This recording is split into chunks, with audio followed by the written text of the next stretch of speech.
Bonjour à toutes, bonjour à tous. Le 4e numéro de votre émission, La Vraie Version, reçoit pour vous ce dimanche 10 décembre 2017 Oswald Akpali. Il est le coordonnateur national du mouvement Talon doit réussir. Avec lui, quelques sujets seront passés au peigne fin pour aider nos amis téléspectateurs à avoir une idée claire de l'actualité au Bénin. Chers invités, bonjour et merci d'être des nôtres. Bonjour. Monsieur Oswald Akpali, vous êtes sur ce plateau pour décrypter l'actualité nationale. Pour commencer, rappelez-nous l'objectif principal de votre mouvement Talon doit réussir. Je vous remercie pour la question. Je crois que on a tantôt dit, vous savez, quand on dit Talon doit réussir, c'est plus qu'un mouvement, c'est un slogan que je dédie à tous les braves béninois et béninoises qui, pour une première fois, ont eu la chance ou la grâce de Dieu d'avoir un président comme celui qu'on nomme Talon. Vous savez, le mouvement Talon doit réussir est né d'une réflexion.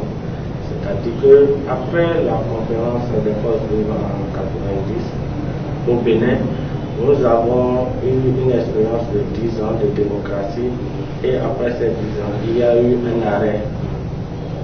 On s'est arrêté, on a regardé dans le rétroviseur et on a regardé un peu en avant. Et cet arrêt, c'était en l'an 2000 avec les études perspectives 2025, à l'AFIA 2025, comme on l'a dit. Mais ces études ont montré que si à l'horizon 2025, nous ne mettons pas en place les bonnes stratégies pour remettre le pays sur les rails, on ira vers la dégradation des mœurs, vers la dégradation du tissu économique et social, et que on ira vers un scénario Wahala comme dans toutes les langues béninoises, veut dire la déstabilisation, le désordre et j'en passe. Contrairement à ce scénario, on peut aller vers le scénario Alafia qui veut dire paix, prospérité, développement. Et pour atteindre le scénario paix, prospérité, développement, il faut passer par des réformes. Des réformes qui doivent être des réformes osées pour que on puisse se dire, ah, aujourd'hui on est à l'aise, mais on a préparé le désert en temps, c'est-à-dire on a souffert un moment, mais il faut aller construire. Donc, en l'an 2000, quand ces études ont été posées, on s'est dit, il faut avoir des réformes pour que ce pays aille vers la paix et la prospérité à l'horizon 2025. C'est pour ça que vous avez choisi de nommer votre mouvement Talon doit réussir. Donc nous sommes en 2017 aujourd'hui, mais vu qu'on est proche de l'échéance, on a vu que les présidents qui sont passés pendant tout ce temps de vie démocratique ont fait de leur mieux pour atteindre le scénario à la fin. Mais aujourd'hui, le constat est que on n'est pas vraiment sur la ligne d'atteindre ce scénario. Et qu'est-ce qu'il faut faire? Il faut mener à bien les réformes.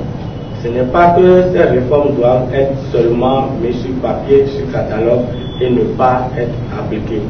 Donc, on a vu dans le président Patrice Talon, qui est venu au pouvoir en 2016, que l'homme a eu le courage de mettre en application ces genres de réformes qui aujourd'hui, à notre regard, puissent permettre que nous atteignions ce scénario à l'horizon 2025. Quelle est alors votre lecture de la gestion actuelle de notre pays? La gestion actuelle du pays, comme tout observateur, qu'il soit même néophyte, peut se le dire, je crois qu'il faut, quand on veut construire solide, il faut mettre de la bonne fondation. C'est quoi la bonne fondation selon vous? La bonne fondation, c'est enlever les mauvais mauvais grain de la bonne graine pour que la semence puisse bien porter. Vous voulez quoi par là? Qui sont ces... Non, il ne faudrait pas qu'on puisse faire une semence gangrénée. Là, vous êtes sûr qu'au finish, ce que vous allez récolter ne sera pas de la bonne récolte. Alors que ce qu'on veut aujourd'hui, pour les générations présentes et futures, c'est la bonne semence et c'est la bonne récolte. Donc le présent talon se présente comme un agneau qu'on est en train de sacrifier parce que aujourd'hui vous voyez la pilule est amère, c'est-à-dire quand on dit qu'il y a réforme, on dit qu'il y a la lutte contre l'impunité. C'est ça vraiment le nerf de la guerre aujourd'hui. C'est en cela qu'on trouve que le président Talon est mauvais pour certains. Mais est-ce qu'il ne faudrait pas que chacun de nous, Béninois, puisse sacrifier du minimum pour que demain soit meilleur pour tous? Est-ce qu'il faudrait comprendre que 5% à peine de la population béninoise puisse engranger près de 95% de la richesse nationale? Est-ce qu'il faudrait accepter que le pécheur, celui qu'on a mis à un poste de responsabilité, puisse détourner et que publiquement qu'on puisse l'acclamer? Dans le passé, on a vu des ministres qui ont fauté, mais après, si ce n'est pas un limogeage, c'est encore même une promotion à un autre poste. Vous comprenez que dans ce tissu, on ne fait que dégrader la nation, la stabilité sociale, parce qu'il y aura plus de mécontents.